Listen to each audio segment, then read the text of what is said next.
subjects can be as well. But there are other things which we think broadly applies across workplaces, across industries, across different kinds of structures. And for anyone who works, really, anyone who leads an organization, anyone who works in an organization, anyone who's thinking, how can they be a better employee, or how can I be a better co-worker, right? We hope this session will have something that you can take away from. And I'm really excited to have two wonderful panelists with me, and I will be introducing them very soon, but you can see their names on the slide here. But before we do that, I would like Madhura to just talk about ILA. Thank you, Amoolya. Firstly, a big kudos to the KelpHR team. They have been very energetic, knowledgeable, and very passionate about all they do in the PoSH area. So we at ILA are very privileged and honored to be partnering with them for last 2 years almost on this session series. So my name is Madhura. I represent Indian Lawyers Association. We are a non-profit organization working to provide a platform to all the legal professionals in India. A platform essentially which helps them share knowledge, share experiences, network, come together, do a lot of things which usually lawyers cannot do because of the lack of such kind of a national level platform. So we function based on a chapter model. So we have about 70+ chapters across the country. And all these chapters add a lot of local flavor to how they operate and what type of initiatives they run in their own geographies. So that's how we operate, and we have an event happening today at 8:30. The event is about mentoring young lawyers. So some senior and some junior lawyers will come together, an informal setting, and they'll share a lot of their experiences, learnings, some advices from people who have been there, done that. So yeah, we would love to see all of you joining ILA sometime soon. We'll be happy to share details over email to all of you. Thank you. Amoolya, over to you. Wonderful. Thank you so much, Madhura. All right. So a quick note about what we do here at KelpHR. KelpHR was started in 2013 with the vision to build workplaces that are safe, happy, and inclusive. We set out on a mission to enable organizations to set new benchmarks, not only in terms of best HR practices, but also overall organizational performance. We started off, our flagship offering was in PoSH, in terms of training and case handling, but also we have developed a practice in DEI, which is diversity, equity, and inclusion. And we also this helped us gain the become a trusted partner for our clients, and they reached out to us to help them with employee assistance programs. So we also work with the emotional and mental well-being of their employees. So this is what we do here at KelpHR. This is our 10th year of operation. And our mission is to create 10,000 safe workplaces and 10 million inclusive employees by 2030. So please join us on this mission.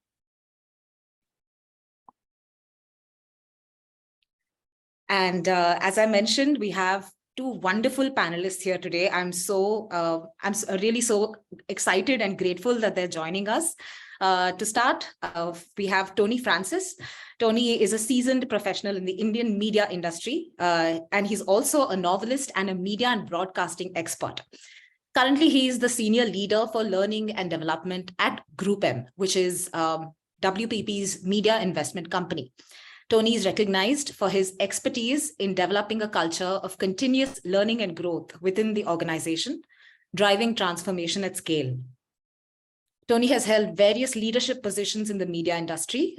He's previously served as Chief Revenue Officer at Matrix Publicities and Media. And he's also a pioneer in the radio industry. He was part of the first generation of radio professionals in India. And he's also served as the General Manager of Corporate Sales and Station Director for 93.5 Red FM from 2005 to 2015. And he's also, wow, how many things do you do, Tony? He's also a renowned novelist. His book, The Autograph Seeker, has been a bestseller and received critical acclaim. The novel is published by HarperCollins and has opened at number 13 on Amazon New Releases, and was nominated in the Best Fiction category for the World's Literary Award in 2018. So great to have you here, Tony. Welcome. Thank you so much, Amoolya. just a bit, HarperCollins is the distributor and Amaryllis is the publisher, just so that it doesn't go out there on media, the wrong names. Okay, And thank you so sorry much. about that. Thank you for the My really bad. great. Yeah, thank you. Thank you for that correction. Great. So we have the other speaker that we have today is Uma. Again, so privileged to have her here today in this discussion. Uma, since 2016 April, has been the director and lead anchor at People First Consultants. It's a 28-year-old firm which works in people hiring and development. She's also the practice lead for the consulting and talent development verticals, which offer coaching services, leadership development, team transformation, facilitation, organizational development, inner strengths 360-degree profiling, and integral education interventions. We at KelpHR have actually experienced some of the work that Uma and the people at People First do, and transformation, I think, is the right word to use for the kind of experiences that they create. Prior to People First, she had a 10-year stint in the corporate learning and development space for Ford, primarily responsible for learning and professional development strategy and programs, where her facilitation and training experiences spanned across Asia Pacific. She has a doctorate from the Department of Management Studies, IIT Madras, and a post-graduation in HRD psychology. She's a certified leadership and life coach, NLP certified trainer, MBTI administrator. An ardent learner, she is passionate about individual change and transformation that is positive, holistic, and aligned to one's unique self and rhythm. Thank you so much for being here with us, Uma. Thank you, and good day, good evening, all. Thank you. Folks, by the way, there was a lot more in their profiles that I didn't end up reading. I mean, they're very accomplished people, but we also have to start discussing the subject matter. Otherwise, it would have taken the entire session, okay? I agree. So a quick note on myself, moderator. I work at KelpHR. I'm the content and creative lead. My qualification is in law. I worked in corporate law for 6 years, and I kind of left that because of I felt an inner calling to do some other things, to experiment a little more in life. I worked in music and theater for a few years, and after the pandemic hit, I found my way to KelpHR, which felt like a confluence for all of these things that I wanted to do with my time and my skills. And it's been a great 3 years. I work as a trainer and a content developer, and today I'm very, very honored to be moderating this session. So let's talk about. I'm so sorry about my throat. Just give me a second. Yeah. Great. So today's session is about psychological safety, right? I don't know if many of you would have heard of this term before. You can tell me in the chat if that's a term, if this is a term you may have come across. But I think it's gaining some kind of currency in conversation these days. It's not been a very common term that's used, right? The idea behind it is that, are you feeling safe enough to express yourself? And now, if we bring it to the setting of a workplace, right? In a workplace, we have certain expectations of conduct, right, from each other. We're expected to behave in a certain way. There is this notion of professionalism. There is a respect that we need to give. There are some hierarchies that need to be maintained. And so in light of that, is there still a space that we create that allows people to be themselves, to express themselves, to ask questions, to raise concerns, to challenge, and crucially, to make mistakes, right? Because this is something that we need to be able to feel free enough to do in order to bring our best selves to work. If we're always worrying, if I get this wrong, what is going to happen to me? Or, I'm definitely going to get blamed for this thing that went wrong, right? Then there is less and less chance that we may take risks with the work that we have to do. And in today's, climate of work where, innovative ideas are really important. Risk-taking is important within a certain framework. It's not possible to hold yourself back all the time. And so ask yourselves, at your workplace, do you feel free enough to do these things? Or is it that, blame becomes more important than gratitude? Is it that ideas that seem a little bit, out of the ordinary, or they're outlying ideas, do they always kind of get dismissed? Do they get ignored? And is it that people will do anything to avoid being wrong? I mean, is that like the worst thing that you can do at your workplace, right? So this is what psychological safety is. Professor Amy Edmondson of Harvard coined the term, and this is the definition or the general description of the term that we will be working with today. If anybody has any thoughts or comments on this frame, you can let me know in the chat. All right, we can.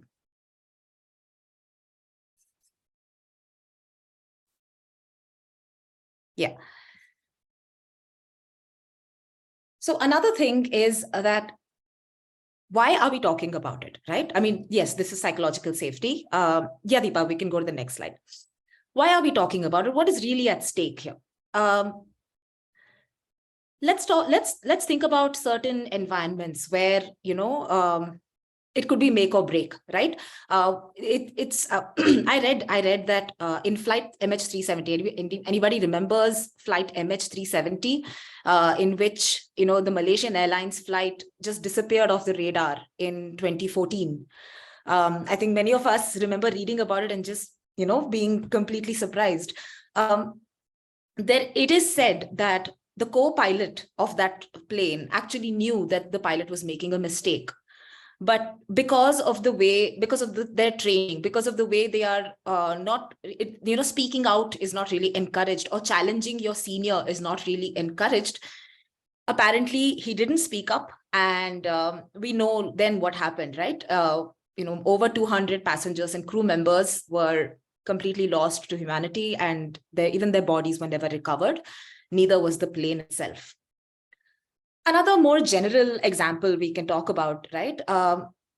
Let's say in an operation theater, there is a doctor, a very accomplished surgeon, and he runs a very tight ship. Like, he doesn't brook any kind of questioning. He doesn't waste time, right, with unnecessary conversations. And especially in the operation theater, he does not allow anyone to speak. But, his nurse is standing right there, and she can see that he's making a mistake. She has read the file properly, but he probably hasn't. And he's operating on the wrong part of the organ. And ultimately, he sews up the patient, and he thinks the surgery has been a success. And all this time, the nurse knows that he's been doing something wrong, and she doesn't speak up. And really, who stands to lose there? It's the patient. But, the nurse was kind of worried about what would happen to her own job, right? The frame was not safe enough. The workplace culture was not enabling enough for her to speak up and challenge this situation. And we can't have that, right? We cannot be continuing to create these kind of spaces where these kind of things are at stake. And so, I would like to have this conversation today with my panelists to just understand, from their varied experiences and from their understanding of the subject, really what are the ways that we can create safer spaces, and what do these safer spaces really lead to, and what can the outcomes be, and what are some of the tips and the tricks and the tools that we can use to actually create these kind of spaces. So I think we can jump to the questions right now. My first question really is, I'll shoot to Uma, right? So like we just discussed, there are certain spaces where, there's maybe more, where the culture is such that people don't feel able to speak out. But maybe somebody does recognize that kind of culture is required. How does it figure really? is it a top-down approach? Can leaders really set an intention to create such spaces? Can they sense when there isn't enough safety in spaces, and can they move towards it? How do you see this? Sure. I think, Tony, feel free to pitch in anytime. We can have a dialogue. So if I step back a minute and look at the fundamental of being safe, we said, when you look at the definition of being safe, what are we essentially saying? Can a person actually express their thoughts without feeling that they're going to be disliked, they're going to be rebuked, or they're going to be thought of differently? So if I look at that fundamentally, I think we ask ourselves at home as well as in organizations that would we want a space where people can be thriving, can be joyous, can be contributing. So if you look at really what you said, how does this work and why would people go for this? One would be the very clear humane aspect of, seeing a joy in someone. Like I've seen many times, and including, worst of experience that we learn from, vulnerably, admitting that there are so many times in life and we realize, oops, for this person, I've probably created a little bit of a fear factor. And, to unbind from that, it is quite a journey. At the same time, I've seen spaces where people have come and left your space and I said, wow, okay, I think I got this. I can go ahead and do this. So the fundamental question, if I address it from, let's say, the interaction side and, the space side, is when people come into our space and go out of our space, how are they actually moving out? So this was a very, a very close to heart, powerful reflection question I've held in the years. Not 100% successful every time, but it's a radar for me. So if you ask me, Amoolya, one aspect that I would say is, what is the space that we create? And for that, I would say it's not only systemic or cultural. I would actually say it is vested in every team member. It's vested in every leader at every level. So I have seen where organizations are probably very strict and hierarchical, but there are one or two managers who have succeeded to bypass that system and still created a very thriving creative space. At the same time, I've seen the opposite, which is the structure is so stiff and not open that many people have over a period of time so encultured into this one that they've stopped thinking, they stop contributing, they'll say, anyway, they'll tell us what to do. So I really don't.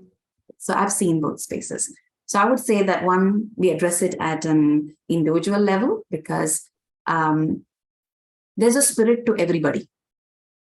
And the spirit is, let's say, and there is a confidence to everyone. Now, not everybody comes with that factor. So if there is a good amount of self-confidence and esteem, then I think we allow a lot in our spaces. When there is no fear and a punishment or a penance or a reaction, then we're able to express that confidence and not doubt it ourselves. So when there is an absence of doubt, when there's an absence of fear, when there's greater openness, I think things start thriving. And so to create this, absolutely, we need a top-down and a bottom-up approach, I would say. There is a point in which a leader or a group of leaders decide that this should be a leadership behavior that we all adhere to. And I think that's one of the starts, possibly, that the culture can begin. So, if we are in a very, startup, or if you have a single lead organization, then it's pretty much that organization and their trusted next level who decide to say that, look, let's shake this a bit. But even to do that, it needs psychological safety. I've seen so many leadership boards not being able to address something which is the elephant in the room, not able to call out their own peers to say that, hey, look, this behavior is actually frustrating down below. So out of politeness, a lot of leaders have not told them, which I believe happens through other reflective spaces and retreats and stuff like that. So just beginning thoughts, but we'll keep adding in. Yeah, that's really interesting. So I'm with you, like it's a top down and bottom up. Like the leaders have to want to create these spaces, but also we have to hold them, right, for each other. And like you said, it takes a lot of courage and it takes a frame of safety to even challenge the status quo and say, no, I want it to be a little different from how it is right now, right? So it's not. Sorry, go on. Yeah, no, please. No, I said, that said, Amoolya, I've seen where we talk about what's not working, I've seen some people where their ethos is so clear.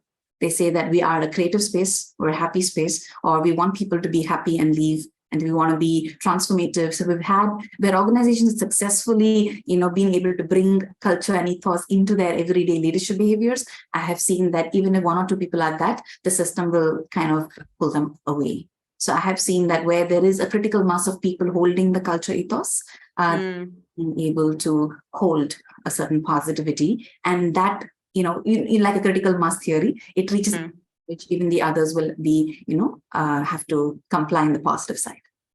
So that's awesome. No, because I mean, a vision, a stated vision, or putting it out there that this is not how we do things, or this is how we do things. I'm sure that would help in reiterating or kind of referring back to that vision or that culture when talking to someone else about it.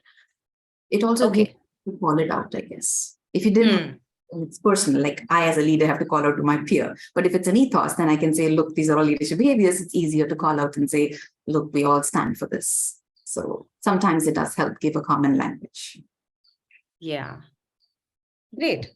So kind of taking from what Uma said, Tony, about how in different teams, sometimes even if the larger trend might be, it's a high pressure environment, maybe it's very competitive, very hierarchical, there must be some, managerial behaviors or leadership behaviors, or just as a colleague, some of those behaviors that people can embody to create these oases of safety within their teams, within their work environments. So do you have anything you'd like to share in terms of examples from and experiences? Thank you. And Uma, thank you so much for opening the innings for me to then be in the other side and then kind of go in beautifully. Amoolya, like you mentioned, I'm going to speak from experience only. In fact, majority of my career has been in revenue and then of course HR, which is 8 months going. But I want to just dig into a bit of what happened in my radio days, just to set some context. So like you mentioned, I was the station director. So I'm managing a bunch of RJs, the creative lot. I'm also managing the revenue piece. Now, I think in my head, I think I've been a perpetrator and I've been a victim in my evolution to where I am right now. So let's say here's a bunch of jocks who have got to every day come up with 8 links if they have a 2-hour show, and the content, what is it they're going to speak about? They're going to sit over there and then brainstorm, question, challenge, etc., etc. And obviously, there is no choice but to make sure that environment is safe and psychologically open to challenging each other. Yeah, you've got that going. After this, once the show is up, there's something called link checks to see how do they do. So here you get the same bunch, sit them down and make them hear what they said on air. It is extremely vulnerable because no one likes to hear themselves. I mean, if you go back to the recording that we are doing right now and say, hey, yeah, I shouldn't have said that, I mispronounced there, etc. You're very, very vulnerable. And then again, we say, you know what, no matter what, how do we improve upon it? Because unless you do that, can you get, to become a number one? It's very competitive. The next guy is there. Now let's go to the business side of it. Here is this high pressure place, go out there, do it. I don't care how, get your numbers in, etc. Even there, environments can be done to kind of challenge. How do you get that client in? How do you get the sponsorship in, etc., etc. But I think for a long time, not just for me, for my colleagues also, who were in the same space, we felt that these two worlds require to be treated differently. And that unless you have a certain the element of fear, that report, the Monday morning meeting, what is the pipeline going to be, etc., only then the best work comes out. Evolution, at least from as an individual, I'm just realizing that maybe if the environment was a little more safe and positive, and if we had these inclusive principles, the great work that we did could have been better. That's where I'm looking at it at this point. Coming to the fact that I've moved to a different world called Group M. Again, it's all about growth. I mean, growth is a way of life. Growth transformation is a way of life. Yeah, no matter what happens. A couple of things that I noticed from the very beginning. One was during my time is when they dismantled cubicles and cabins and everything. And you will see managers sitting right in the middle. That all the noise. Okay, there's a place for confidential stuff. There's a place like a telephone booth, etc. It was uncomfortable for a few, good for others. But here is the top down happening, where we are saying, listen, this is when you get to hear or feel the climate in the room or the atmosphere. And then what are you going to do about it? I also notice certain things like whenever, especially leaders who come and address a large group, I don't know how it is. See, I can't say that this is across the place and we are this 100% safe zone, etc.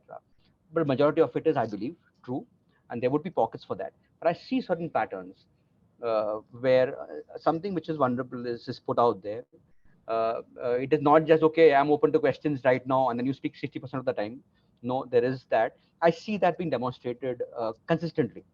Yeah, definitely see deviations there for sure, but overall I see consistency there, which leads to the fact that, you know what, we have also been involved as professionals, and for the simple reason that and this is something that Unilever is a client of ours, and our former CEO said, you know what, the issues that we face are so large and so big and so massive that, but we can't help but be, we have to recognize with humility and recognition that uh, uh, we require others. There are other ideas to come in and to do that. You Asking can't for be solo. help. Absolutely, you Yeah. can't be solo, Yeah. and you have to do that. And again, how did we institutionalize it? In our annual award ceremony, we also have an award called horizontality. How often have you worked with other teams and created something great, which is a culture and a value that we celebrate. Yeah. If I've been able to put some points across. No, that's really interesting. And what you said, I mean, of many points that I would like to double click on, but then what you said about the, you feel like your work output could have been even better in your radio days. Yeah, I was kind of thinking about that there must be very positive business outcomes also to the kind of, to creating those kind of spaces and to having uh, just an ability to take more risks and to feel safe in taking that risk, especially in a creative space, but also in a space where there is so much premium on being right, like I'm talking about now law, because some of our audience will be from that industry. So yeah, there must be, at the same time, you have to have the ability to call it, like say, okay, we'll talk about this till then, and after that I will take a final call. I will have heard everyone out. So I guess you have to have a system how you really also, you're able to have those conversations, but you're also able to take decisions, and you're able to make progress in some things in the work that you're doing.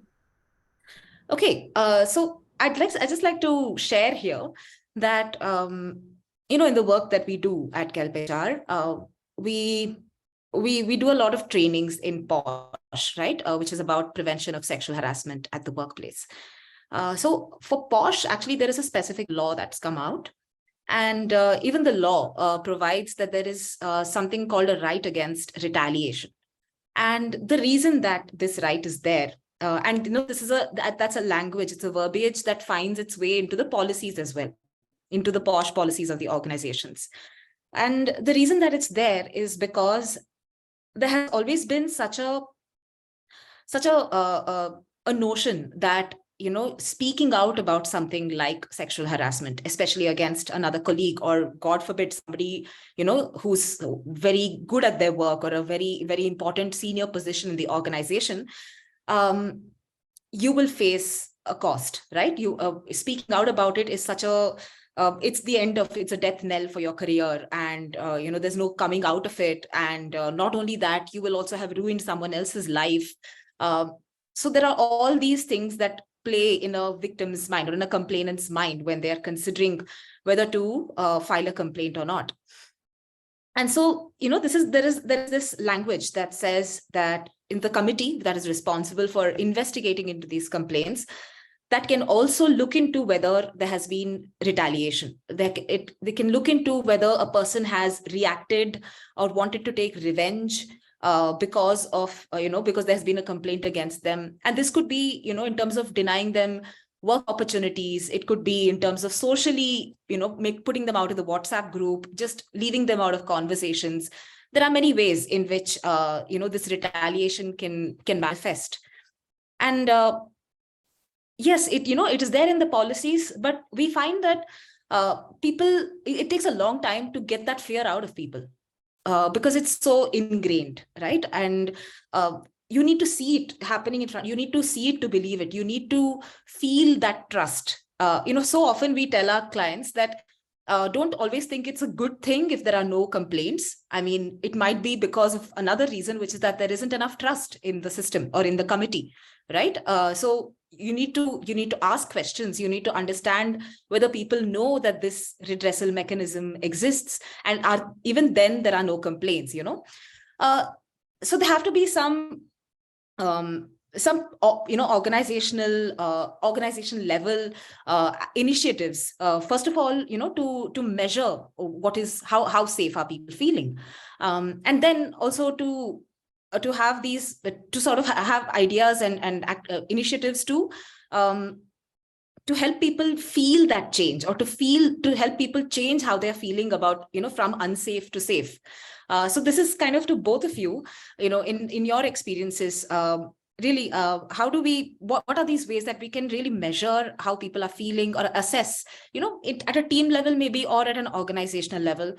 And then how do we go from 0 to 1? How do we go from unsafe to safe? I can take that, Uma. We do add as a bit. Amoolya, you've been part of an initiative that we did. But the pandemic happened. You're working from home, and then you come back. It's a whole new world suddenly, off the screen to someone who's new. And like any other organization, my organization also kind of saw that there's definitely been some shifts in culture. How do you bring back that voice, that one thing? Also, how do you mitigate stress, and how do you kind of bring the anxiety both at home, at work, all that together? And we realized there was a challenge. And very happily and very gratefully, at least someone thought of this, the right intervention at the right time. And it had to be thought, because we have some fantastic leaders, where we said, let's do a sense check. Do you feel stressed? What are those stress points that are there? When does it happen, etc.? uh, so we take a sense check of that, and from there we know. And this is across units, across leaders, so it's not one size fits all. Then now you know where we are and where we want to ideally be. And that's when we created a beautiful intervention called the CARE project. Anyone's open to do this. CARE project actually means, C stands for connectedness, authenticity, R for respect, most importantly, and E for empathy. Under these pillars, we did this one day intervention, trained some 50 managers, because we identified that there's always something called a moment that matters. Again, Amoolya, you're familiar with it. When I have that promotion, when I go and tell that I'm pregnant, when I come back from a mat leave, the reaction that I get at that moment from my manager, it creates a moment that matters. It can be negative or positive, but it has a disproportionate effect on me than anybody else. So how does I manage the show up in these moments? And therefore, that training that took place among the many interventions that I will not go into, but this was one intervention that did take place. 50 people trained to then train the rest of the people managers in the organization. It's like a Amway scheme, you kind of do that. Really, really worked beautifully. We did a sense check again to see how did we progress, much better than before, and then what do you do after that? It's a work in progress thing. It's not a full-time solution. But then in effect, what it did is we realized how bias plays a big role. What is psychological safety? Those were defined so beautifully. So things that were there maybe became, the moment you kind of put it down on an Excel sheet or a presentation, it's there to be seen. This is what a safe environment is. So I was right that, what, no one has a right to, shove my voice down or say that that's a stupid question, etc. Now I know what microaggressions are. When that's done, that really, really helped in a big way. So it was measurable. Interventions did take place. So yeah, that is what is coming to my mind as I answer your question. Uma, I want to hear what you have to say on this. Yeah, very curious. Yeah, I just take the one leaf that you talked about in terms of preparing in the intervention that you spoke about, preparing the leaders. I see that that's a beautiful vehicle. So Amoolya, to your point, one is that we look at processes. For example, have innovations really occurred? Or, how, like he said, there's well-being checks, there are stress checks, there are etc. that we can do to measure what it is. Ultimately, then, if you look at it, it is that leadership vehicle or the managerial vehicle, which to me is essentially through the vehicles of, let's say, communication, care, and connect. So if there is a communication portal, so are managers allowing that extra time to sit down and actually check in with the person, how they're doing? So there are many things that we can do in this space. My reiteration is on the human element of the leadership and the managers and that day-to-day interactions that can create the space. So for me, that's when something shifts for that individual.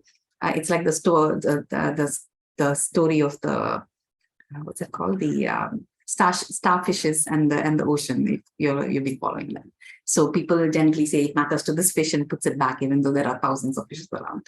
So I think that's where the managerial bridge really helps. So, to what Tony was talking about, in that simple intervention, he just said it in 2-3 lines, but there is so much that can ripple effect because of that intervention. Because then, we ask managers to, I love the word he said, show up. Second, the managers, if we are taught to handle bias, we're taught to handle dropping the residue and toxicity. Sometimes we don't know. Like often, people, I've heard in leadership spaces as well as managerial spaces saying, we need to be the shock absorber. Well, that's at the same time, we need to also learn not to allow the frustrations to go down for expectations with our team members. So everyday interactions, what happens is I've said something, I've given a feedback, this individual hasn't shown up the way I expect them to. And now what is my opportunity to? Am I allowing a coachable moment, or am I allowing a moment to put that person down and make them feel bad already over something they already felt bad about?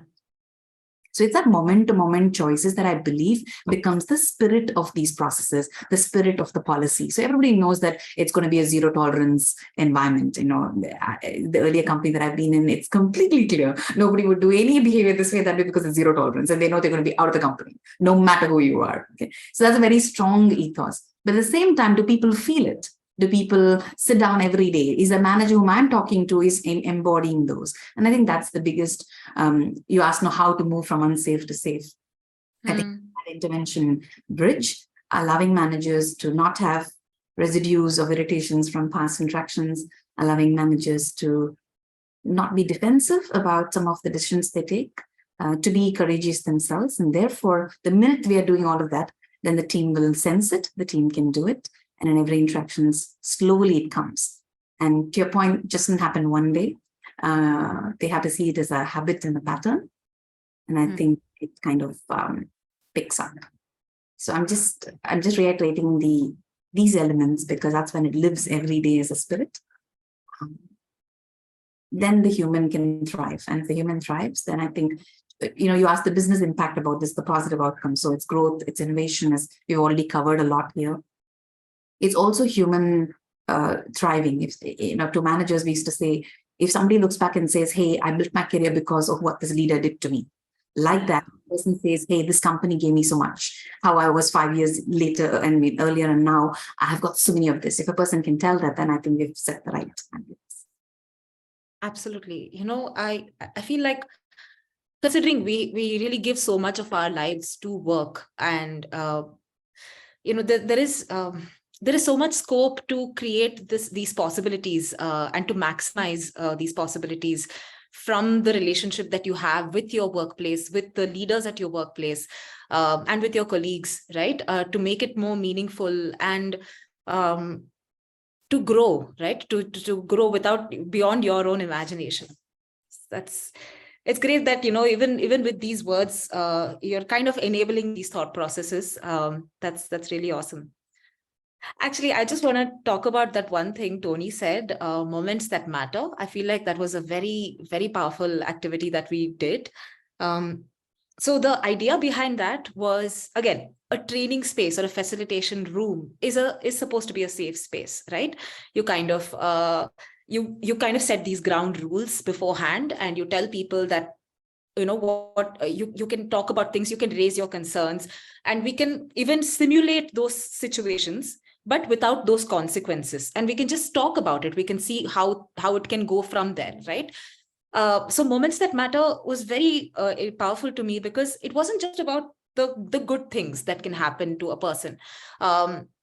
Like, yes, I mean, somebody has a baby or somebody comes back from maternity leave. The maternity leave thing is interesting because, sometimes people can resent the fact that somebody has, been away from work and still is, kind of getting paid, and there's someone else who's been doing their work, all that stuff. And I mean, I'm saying that's unfortunate, but that does happen. But I'm saying even a situation where you make a mistake in a document, for example, and that document has already gone out to the client, and you have to call up the client and apologize. And so then how does your manager deal with that situation?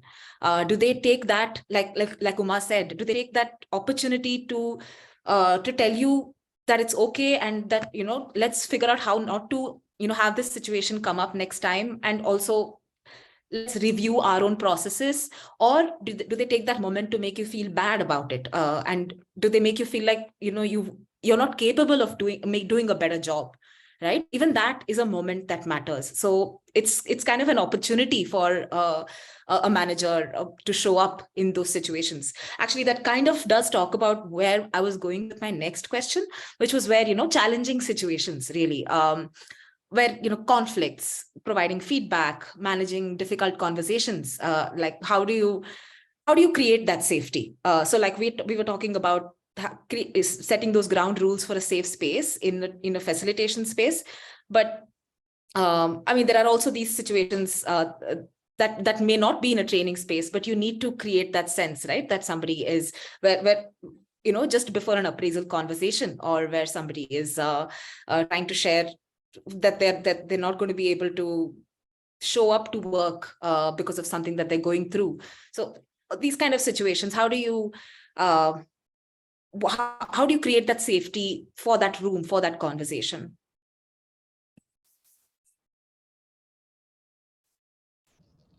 I didn't quite.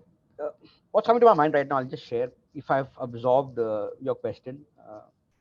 Deep listening. I'm just wondering, I mean, is there a digression over here? What is a psychological safe environment? It is not a place where everybody is nice and sweet, Yeah. and that is not for sure. You're nice on the face, but you land up saying something else behind. Yeah, it's also not job security. That here's an environment where I guarantee you, obviously business models are changing, client expectations are changing, etc. What is a safe environment is where I can speak my mind. It doesn't. I mean, I can bring my true self. It's an open one. Even if it's tough, it's an open one. That means my manager also has the right to be tough, and also is open enough to hear my version also. And that's what I expect from people managers. And that's, for me, that's the environment really where one can bring, because from there, comes excellence in that piece.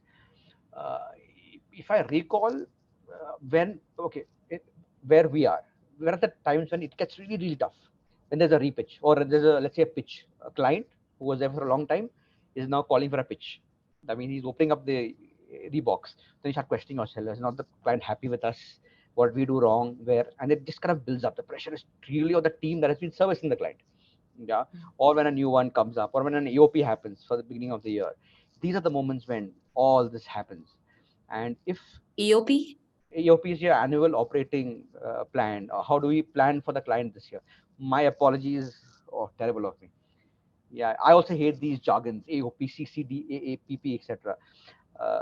Yeah, so these are moments, and I realize that this is when, especially when the path is not clear, is when the leader actually says, "Hey, listen, you." That's when the humility comes, or vulnerability. I do not know the path. Let's figure out. That's why I'm saying it's not a choice at all. A psychological environment is not a choice. If you have to survive, you better create that. We've been celebrating. I think I'm just being a little generic over here. All these startups that are there, but see what's happened. I don't know. Have they reached where they want to reach? Yeah, we celebrated them. Unicorns have happened, etc., etc. But do you see when the ship is a little shaky, what happens then? Which is why I like being part of large ocean liners. I began with Star, was with the Sun Network, and I'm with Group M. Ocean liners, you know what? They've got something right. If they can consistently be around, at least more or less, at least 80% right. There are the outliers, as I said. So yeah. So as a leader, what does a leader do? Can that vulnerability bring? I do not know where the destination is. Can I hear your voices? And when a crisis happens, is when the team becomes at its best. Yeah, there are two ways. Either we just break down, end of the world, or there's an energy in the team. You know that let's do this, let's do this, let's. So what if it is, you know, if it is gone in XYZ country somewhere else? We'll still hold the client together. Yeah, that's when you show up.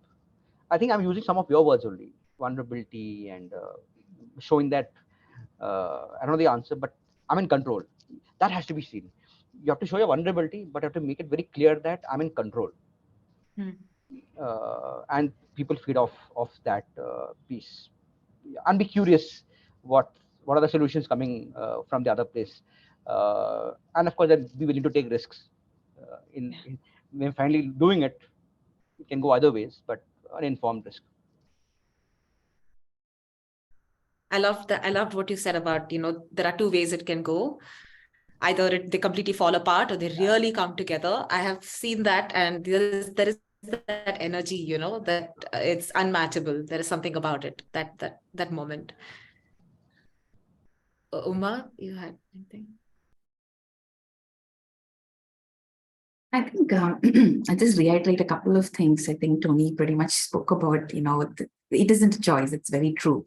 And I agree with you so much. Thank you for raising that, because it's been in the back of my mind for the last 20 minutes to sort of say that, it doesn't mean that we don't call out, unrequired behaviors. It doesn't really mean that we disagree with people that we want to, disagree with. If there's a strong point of view, we still say it in the same safe space. But I think very often when we have enabled managers to have such conversations kind of thing, I think there are three aspects that managers can do. One is definitely increase their own self-awareness. Understand when am I in the grip? Like the example beautifully Tony talked about, if I break that down a little bit, it's like, okay, I knew something's going to happen. Something's happening inside me right now. Am I aware of that? And then, the point of how am I going to, make or break this conversation with this individual? So one is, I would say, are we aware of what grips us? Like from a very personal example, way back in my life, and it's always coming back. I have sometimes as a manager, we tend to have a particular ideal way of something to be done. And if it doesn't get done, and we've told them a couple of times, there is this irritation that gets built or a frustration that gets built. And over the years, hopefully not always 100%, I've evolved to kind of look back and say, now I know that that's a point that will trigger me. Two, I hold on to and drop away the frustration and the critical energy. And the third one is I still be firm that it is not on, but I move for systemic processes or things gone wrong in a movement forward. So over the years, I've learned to stem down that and kind of move towards what's going to move this individual forward, what's going to move the real problem forward. And in the 30 minutes I'm having with the person, am I fighting off energies of anger? Am I fighting off energies of frustration? Or am I actually working on the problem that needs to get solved? So if a manager begins to start looking at that, I think the space shifts a little bit. Sometimes I've told managers saying, if you're angry, you're angry. But don't throw the ball of anger out to that individual. Rather accept that, look, now I'm really, really upset about this. It's going to take some time for me to cool down, own it, and then come back and sort it.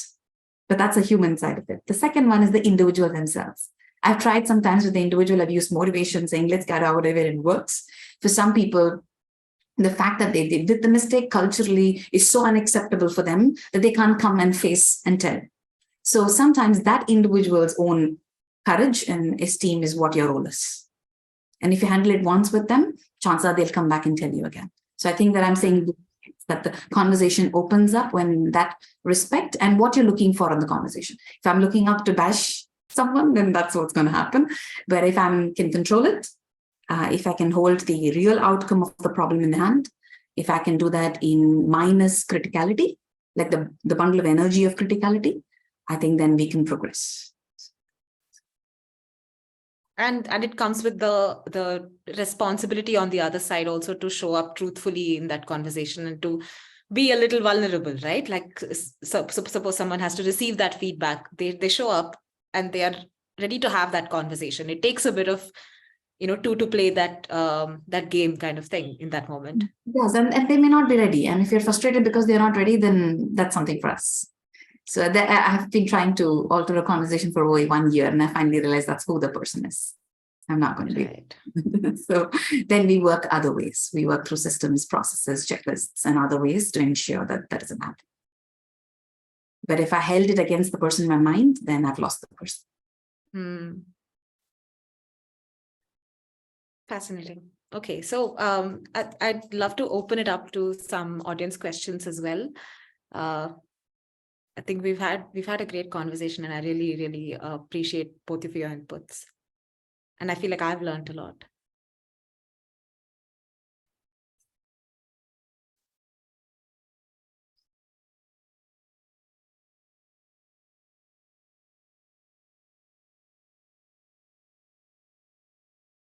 Particularly quiet Wednesday.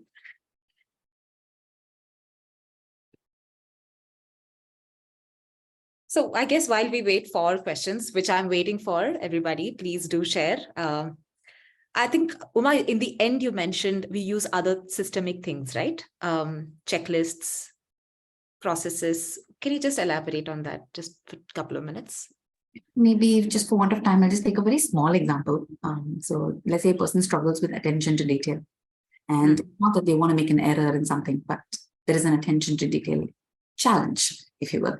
Why? But it's not in their natural system. Whereas I'll have a person who's naturally systemic and, a systematic in attention to detail. So if I had to look at that behavior, for example, and I give feedback about this, the person feels bad every time the error occurs, but they're unable to crack that solution of attention to detail because it's not in their psyche. I'm talking about really minuscule why an issue happens.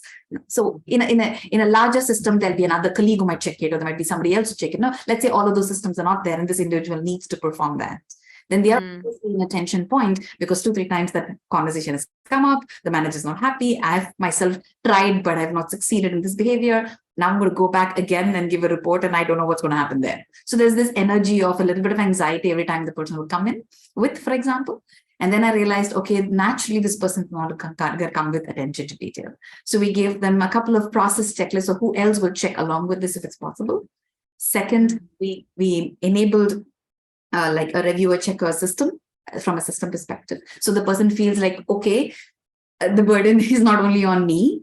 At the same time, ask them to do certain practices like a checklist for them, how and when and where exactly they're losing their attention. And then we flipped it as practice. So because I can't always give you a problem of a crutch whenever the person struggles. Yes. That person has to build that skill and the capability. But so you break it down. Yeah. Struggle with what I have to send to them. And at the end of the day, it's also my neck. So how do we work through? But all of this is in the spirit of the letter, Amoolya. If all of this is done making them feel bad, we have lost the safety.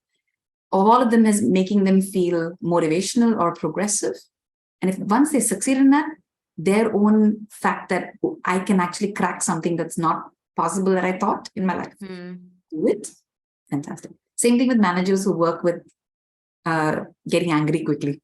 So the minute they can get that open, a lot changes in the system. So I'm just using 2 examples. No, that was a very useful, illuminating example. Very. So we do have a question from Dr. Hema Harsha. She says, thanks to Uma and Tony for giving a great insight. Is there anything different we need to do in virtual organizations?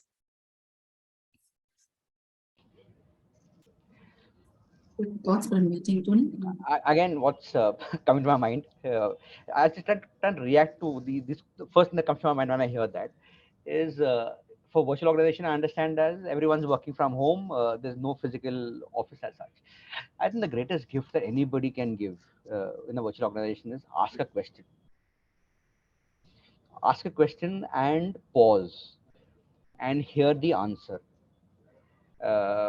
What it does is it actually establishes something. It creates an experience for yourself and for everybody else. That means, hey, you know what? I can ask a question and I'm heard, and someone's, you benefit so many others. It's like a typical virtual meeting. The first person who asks, it sets the ball rolling for others to kind of move in. The first that And when that happens, I think just don't take that asking question for granted. Is my point. It just takes back to something that we are doing, a program called the M Wizards program, where we actually get it's a campus to corporate program, and facilitators in another location, while the students on the other location, cameras are not on as such. So I asked a very simple thing, people, how many of us switch on a camera? They say, it's not as engaging. Can you put the cameras on at least? Great. Do the facilitators know you even exist? They say some of them don't, I don't feel as if, they're talking to us, but they're talking to both of people in the room. So can you just say a simple thing, put a camera on and say, hi, I'm Tony Francis from the Bangalore cohort, and my question is this. Yeah. Isn't that a first step in creating a space where we are telling you, आपको ये करना है. Switch on a camera, ask a question, but this is how you ask a question. Hi, I'm Tony Francis from the Bangalore cohort, and my question is this. Suddenly, the facilitator knows that there is another group who's engaged with me. Yeah, something as simple as that. But let's not take that asking question for granted, because we all say, no, I can be my best self, etc. Where I can ask, question, be my best version. It begins with that first question. If Yeah, I've sounds been simple unable to enough. answer in Yeah. my own convoluted way. Back to the basics. It's such a powerful thing, actually, Tony, what you're saying. And loved it. Ask a question and listen. So absolutely. The one additional thing I'll say from a virtual perspective I found is try and find avenues outside regular meeting setup, like 30-minute one-on-one kind of thing. Find ways of coffee time and other ways to actually sit and hear the other individual generally. Then, or questions like, how are things going? Random questions. It'll seem very funny, but it's important in virtual time. So there's no communication in that, and respecting boundaries, like not assuming. Like sometimes somebody's not picking, it doesn't mean they're doing something else, but it's just that you trust a certain amount. And we also have performance measures and metrics to ensure work is happening. But other than that, I think there's a certain trust element and a little bit more of getting to know and handling boundaries. And it wouldn't hurt to have retreats where you actually spend time with each other and then, go back to where you came from. I mean, honestly, it makes such a difference. But yeah, thank you, speaking Uma, from for actually kind of building on what I just said. I think it was very, very elementary, but thank you for actually bringing some volume into the question that Amoolya has put for us. Really grateful. I would have felt very empty if it just left with what I said. But thanks for kind of bringing that connection in. Really grateful. Not at all, yeah. Picked it up from your wavelength. So thanks. So Andre says, I would like to get your view on this. If a new line manager has an old school management style, how can we help? How can we have them evolve? Is that something you'd like to elaborate on, Andre? What do you mean old school management style? What else? All right, can you hear me now? Yeah.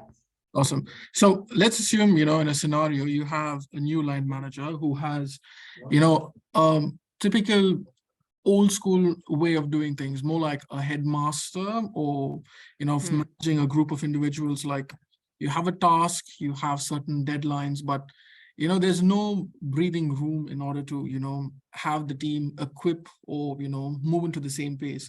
So I'm looking at a way that we could inform this person, the new line manager, as to how you could, manage things more efficiently by not stepping on people's toes. So from a professional standpoint, what would, how would you guys manage this situation?